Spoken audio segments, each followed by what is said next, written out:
கோபம், சாபம், தோஷங்களை பற்றி நம்ம பார்த்துட்ருக்கோம். இப்போ இதில் முதல்ல ஒரு 4 தோஷம் பிரதானமாக நம்ம பார்க்கலாம். இதனுடைய விளக்கங்கள், இது எதனால் ஏற்படுது, எப்படி ஏற்படுது அப்படின்றத நம்ம ஓரலாக பார்க்கலாம். ஃபஸ்ட்டு பிதுர் தோஷத்தை பற்றி பார்க்கலாம். பிதுர் அப்படின்னா நம்மளுடைய முன்னோர்கள், நம்மளுடைய தந்தை வழி முன்னோர்களை பிதுர்னு சொல்லுவோம். தாய் வழி முன்னோர்களை மாதுர்னு சொல்லுவோம். மாதுர் அப்படின்னா தாய் வழி முன்னோர்கள். ஸோ இந்த பிதுர் தோஷம், மாதுர் தோஷம் எப்படி வருது அப்படின்றத பற்றி நம்ம டீட்டெயிலாக பார்க்கலாம். இது எப்படியெல்லாம் தெரிஞ்சுக்கலாம் அப்படிங்கிறதையும் பார்க்கலாம்.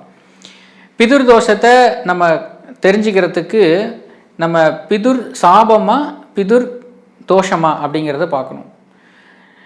பிதுர் சாபமா தோஷமான்னு பார்க்கணும். இப்போ 12ஆம் இடத்துல சூரியன் இருக்குது அப்படின்னா அது பிதுர் சாபம். ஏன்னா சூரியனை குறிக்கக்கூடியது பிதுர், சரிங்களா? அதனால் 12ஆம் இடத்தில் சூரியன் இருந்துச்சுன்னா பிதுர் சாபமாக நம்ம எடுத்துக்கணும். தோஷம் அப்படின்னா சூரியனோட ராகு கேது சேருது. சூரியன் அஷ்டமாதிபதி பாதகாதிபதியோட இணையுது. சூரியன் அஷ்டமாதிபதி பாதகாதிபதியோட இணையிறது. சூரியன் மாந்தியோட இணையிறது. இதெல்லாம் நம்ம தோஷமாக கருதுகிறோம். இதெல்லாம் தோஷமாக நம்ம எடுத்துக்கிறோம். இதில் அஷ்டமாதிபதி பாதகாதிபதியோட இணையிறத காட்டிலும் ராகு கேதுவோட இணையும் பொழுது அந்த தோஷத்தினுடைய வீரியம் அதிகம்.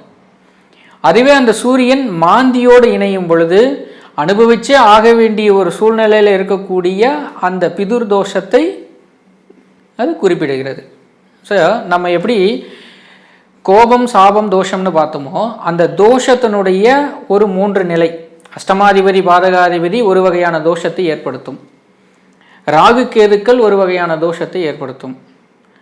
மாந்தி ஒரு வகையான தோஷத்தை ஏற்படுத்தும். இது ஒரு 50%, 80%, 100% அப்படின்னு நம்ம சொல்லலாம். ஒரு பர்சன்டேஜ் வகையில் பார்த்தோம் அப்படின்னா இது 3 நிலைகளாக நம்ம எடுத்துக்கலாம்.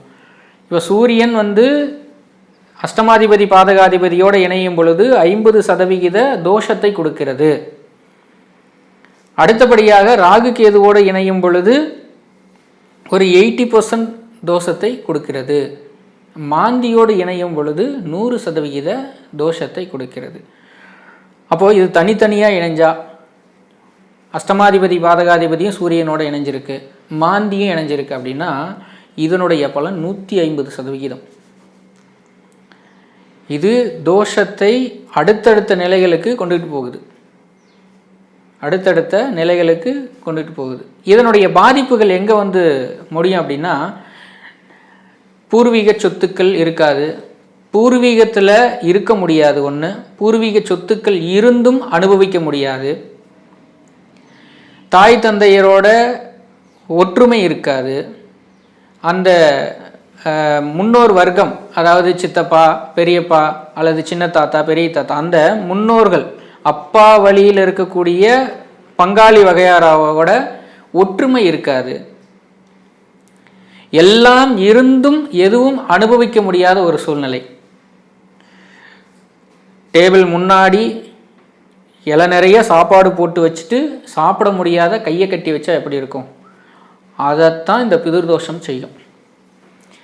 பூர்வீக சொத்துலேருந்து எல்லாமே இருக்கும், இருந்தும் அதை முழுமையாக உங்களைய அனுபவிக்க விடாமல் செய்கிறது தான் இந்த பிதுர் தோஷத்தினுடைய முதன்மையான விஷயமே இதுதான். நன்றி.